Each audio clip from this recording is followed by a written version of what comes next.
ماہ مبارک رمضان کے 30ویں دن کی دعا۔ اے اللہ، اس مہینے میں میرے روزوں کو اس طرح قابل قدر بنا دے اور قبول کر لے کہ جس سے تو اور تیرا رسول راضی ہوں۔ اس کے نتائج اور اثرات اس کی بنیادوں سے مضبوط تعلق رکھتے ہوں۔ ہمارے سردار حضرت محمد اور ان کی پاکیزہ آل کے صدقے میں۔ ساری تعریف اللہ کے لیے ہے جو عالمین کا پالنے والا ہے۔ بسم اللہ الرحمن الرحیم، اللہم صلی علی محمد وآل محمد۔ انسان کو کتنا اچھا محسوس ہوتا ہے کہ وہ اپنے مقصد تک پہنچ جائے، کتنا اچھا لگتا ہے کہ انسان اپنی منزل کو پالے۔ منزل اور مقصد تک پہنچنے کے بعد انسان کے وجود کے اندر جو خوشی پیدا ہوتی ہے اس کو انسان کسی بھی چیز سے نہیں بدل سکتا۔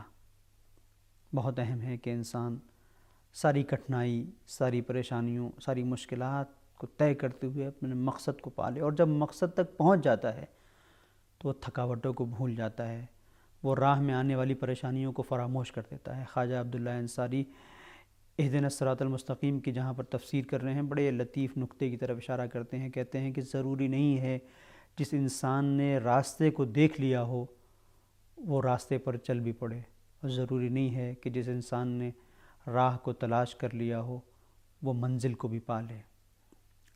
پروردگار اگر انسان کی مدد نہ کرے تو ہو سکتا ہے کہ راستے پر چلنے کے بعد وہ راستہ بھٹک جائے، ہو سکتا ہے کہ منزل سے پہنچنے میں کچھ فاصلہ باقی ہو اور وہ منزل کو چھوڑ کر دوسری جانب متوجہ ہو جائے۔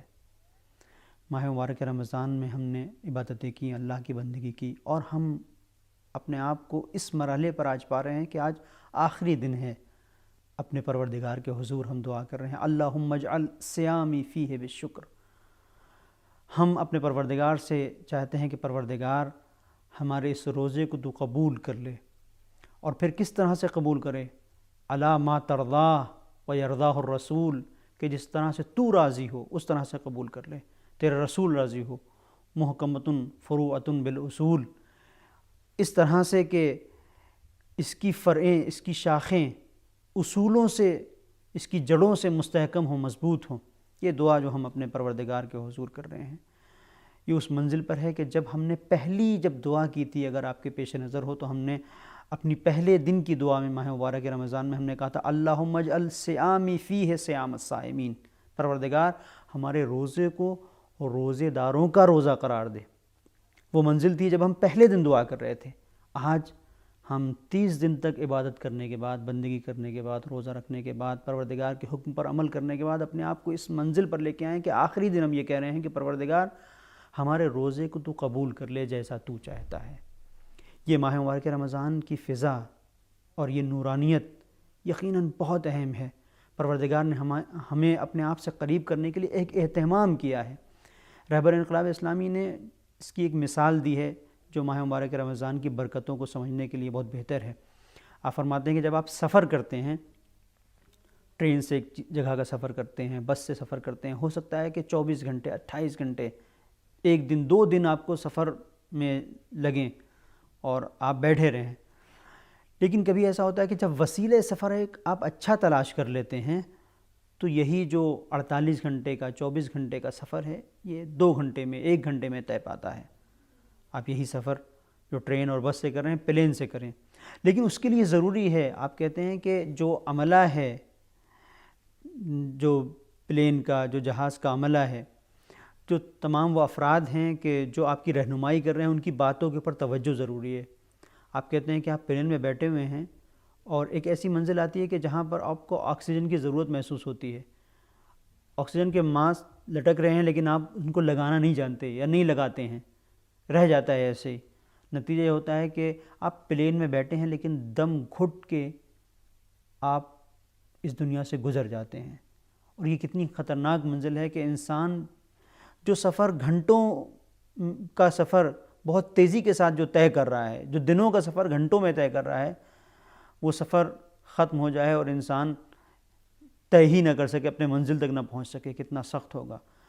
تو کتنا عجیب ہے اس انسان کے لیے کہ جو پلین میں بیٹھا ہوا ہے اور پلین اپنے مقصد تک پہنچ گیا، اپنی منزل پر پہنچ گیا، لوگ اتر رہے ہیں، لیکن اس کے جنازے کو اتارا جا رہا ہے۔ کیوں؟ اس لیے کہ جب ایک جگہ پر پہنچے تھے جہاں پر آکسیجن کی ضرورت تھی، اس نے اس کو استعمال نہیں کیا، ماسک نہیں لگایا، نتیجہ یہ ہے کہ دم گھٹ گیا۔ بندگی کی راہ کا ایک سفر ہم طے کر رہے ہیں۔ رہبر انقلاب اسلامی فرماتے ہیں کہ بالکل ماہ مبارک رمضان ایسے ہی ہے جو تیزی کے ساتھ ایک پلین کی طرح آپ کو ملکوت کی سیر کرا رہا ہے۔ اب یہاں پر کتنا عجیب ہوگا کہ راہ میں شیطان آئے، ہمیں بہکائے، اور اس کے بہکانے کی وجہ سے جو گھٹن ہو، اس میں ہم حراموں میں مبتلا ہو جائیں، ان چیزوں کی طرف چلے جائیں جنہیں پروردگار نے نہیں چاہا ہے، اور گھٹ کے دم توڑ دیں، ہماری روح وہیں پر فنا ہو جائے اور آگے نہ بڑھ سکے، تو کتنا سخت ہوگا۔ تو اس منزل پر ہمیں اپنے پروردگار سے دعا کرنی چاہیے کہ پروردگار تو ہی ہے جو راستے کو حاصل کر لینے کے بعد اس پر چلنے کی توفیق دیتا ہے، اور چلنے کے بعد اس راستے پر ہمیں بچاتا ہے، بچا کر منزل تک لے کے آتا ہے۔ اگر تو ہاتھ نہ تھامے تو ہم نہیں پہنچ سکتے۔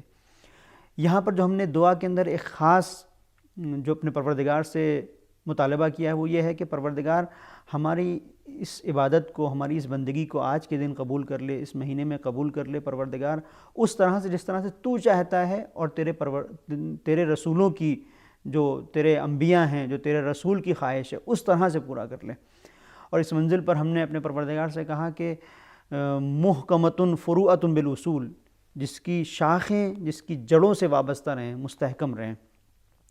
دیکھیں ایک درخت ہوتا ہے، اس درخت کے اندر شاخیں ہیں اور پھل ہیں۔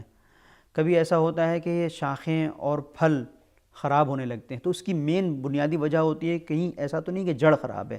اب ہمیں دیکھنے کی ضرورت ہے کہیں فاسد اگر ہماری عبادت ہو رہی ہے تو اس کی وجہ یہ تو نہیں ہے کہ جڑ خراب ہے، اور جڑ کے لیے کہا گیا ہے کہ نیت، انسان کی نیت جتنی بہتر ہوگی، خالص ہوگی، اتنا ہی بہتر اس کی شاخیں ہوں گی، اس کے پھول ہوں گے، اس کا ثمر ہوگا۔ ہم اپنے پروردگار سے دعا کرتے ہیں کہ اس آخری دن میں ہماری عبادتوں کو اس طرح سے قبول کرے جس طرح سے اس کی رضایت ہے اور جس طرح سے اس کے رسولوں کی رضایت ہے۔ وصلی اللہ علی محمد۔